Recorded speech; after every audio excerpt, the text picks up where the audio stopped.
ఛార్జీలు పెంచి మీరే ధర్నాలు చేయడం ప్రజలను మోసం చేయడమే కాదా? ఎమ్మెల్యే ఎంజీఆర్ వైసీపీ నాయకులు చేసిన పాపం కూటమి ప్రభుత్వంపై బురద జల్లడం, దయ్యాలు వేదాలు వల్లించినట్లుందని పాతపట్నం శాసనసభ్యులు మామిడి గోవిందరావు అన్నారు. గత 5 ఏళ్ల వైసీపీ ప్రభుత్వ పాలనలో చేసిన తప్పులు, పాపాలే విద్యుత్ ఛార్జీల పెంపునకు కారణమని, విద్యుత్ ఛార్జీల పెంపు జగన్ రెడ్డిదేనని పాతపట్నం నియోజకవర్గం గౌరవ శాసనసభ్యులు మామిడి గోవిందరావు గారు అన్నారు. 2019 నుండి 2024 వరకు ఈ 5 ఏళ్లలో విద్యుత్ కొనుగోలు, ఇందుకు సంబంధించిన విషయాల్లో జగన్ చేసిన అవినీతి వల్లే రాష్ట్రంలో 1,29,000 కోట్లు విద్యుత్ భారాలు ప్రజలపై విద్యుత్ ఉత్పత్తి సంస్థలు పడ్డాయని ఆయన ఆరోపించారు. వైకాపా ప్రభుత్వం సమయంలో గత పాలకులు చేసిన పాపాలు ఈరోజు ఆంధ్రప్రదేశ్ రాష్ట్రానికి శాపాలుగా మారాయని ఆవేదన వ్యక్తం చేశారు. అలాగే 2019-24 మధ్య అవగాహన లేని పరిపాలన వల్ల రాష్ట్రాన్ని అధోగతి పాలు చేసిందని మామిడి గోవిందరావు ధ్వజమెత్తారు.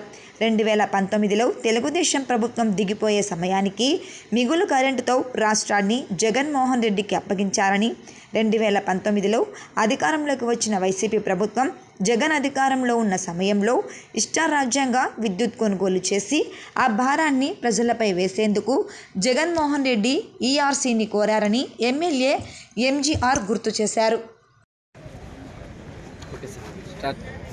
అందరికీ నమస్కారం.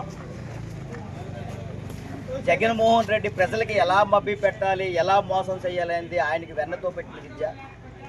ఈరోజు విద్యుత్ ఛార్జీల కోసం దెయ్యాలు వేదాలు ఒల్లిస్తున్నట్టు ఉన్నది. యాక్చువల్ దెయ్యాలు వేదాలు ఒల్లిస్తున్నాయి.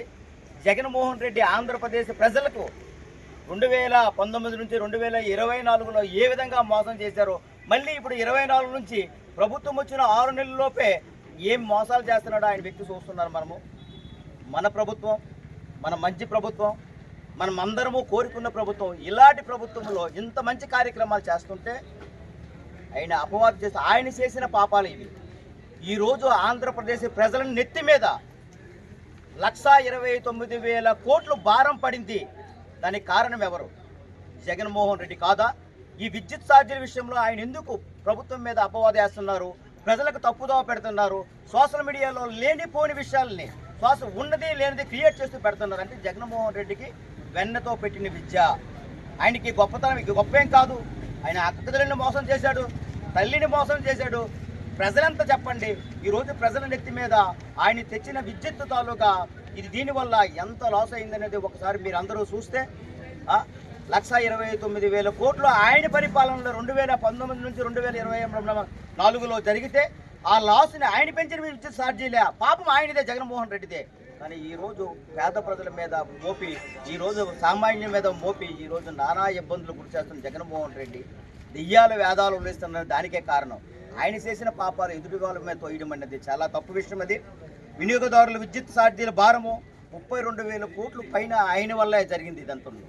అదే కాదు, జెన్కో ప్లాంట్ల ఉత్పత్తి తగ్గించడం వల్ల 3,000 కోట్లు పైన జరిగింది. ఇలాగా ఏ విషయం తీసుకున్నా, ఏ ఒక్క విషయం తీసుకున్నా సుమారుగా 1,29,000 కోట్లు ప్రజల నెత్తి మీద విద్యుత్ ఛార్జీల భారం మోపిన జగన్మోహన్ రెడ్డి ఈరోజు ఆంధ్రప్రదేశ్ ప్రజల్ని తప్పుదోవ పెట్టిస్తూ తాను చేసిన పాపం, ఆయన చేసిన పాపం, ప్రజల మీద నెత్తిని పెట్టిన పాపం, 2019-24 మధ్యలో ఆయన చేసిన అవినీతి పరిపాలన, ఆయన చేసిన సుయింకుత అపరాధం ఈరోజు ప్రజలు మోయలేని భారం ఉంటుంటే, ఇప్పుడిప్పుడే ప్రభుత్వం ప్రగతి రథచక్రాలపై నడుస్తుంటే లేనిపోయిన అపవాదులు వేస్తూ విద్యుత్ ఛార్జీలన్నీ ధర్నాలని చేస్తూ ఇక్కడ ఉన్న నాయకులు కానీ రాష్ట్ర నాయకులు కానీ వీళ్ళందరూ చేస్తున్న అభియోగం అనేది మాత్రం తీవ్రంగా ఖండిస్తున్నామని మేము తెలియజేస్తున్నాం. అయ్యా జగన్మోహన్ రెడ్డి గారు, ఈ తప్పు ఎవరిది? ఈ తప్పు ఎవరిది?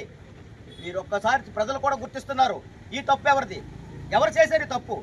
అభివృద్ధి అనేది మీరు గత ప్రభుత్వంలో అభివృద్ధి అనేది శూన్యం. పూర్తిగా ఒక పారడ మట్టి కూడా ఏ వ్యవస్థలో కూడా చేస్తుంటే ఈరోజు ప్రతి పంచాయతీకి వెళ్ళి చూడండి, పంచాయతీ వ్యవస్థను నిర్మూలన చేసిన జగన్మోహన్ రెడ్డి. సర్పంచ్లు తెలుసు ఈ విషయం, అక్కడ ఉన్న ఎంపీటీసీలు తెలుసు.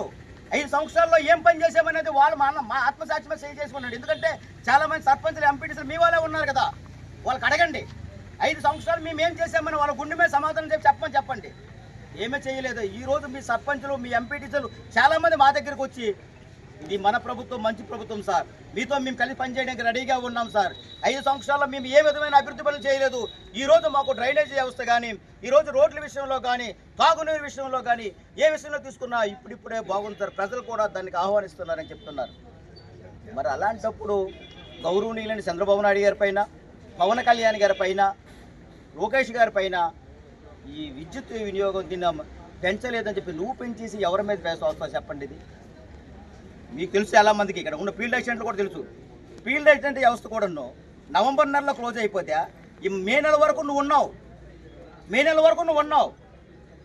అది ఏం చేసావు నువ్వు? ఆల్రెడీ వాలంటీర్ వ్యవస్థను ఏం చేసావు? వాలంటీర్ వ్యవస్థను నువ్వేం చేసావు? పూర్తిగా నువ్వే కావాలని నువ్వు పెట్టిన వాలంటీర్లు అందరూ లైఫ్ని స్పాయిల్ చేసిన వ్యక్తి నువ్వు.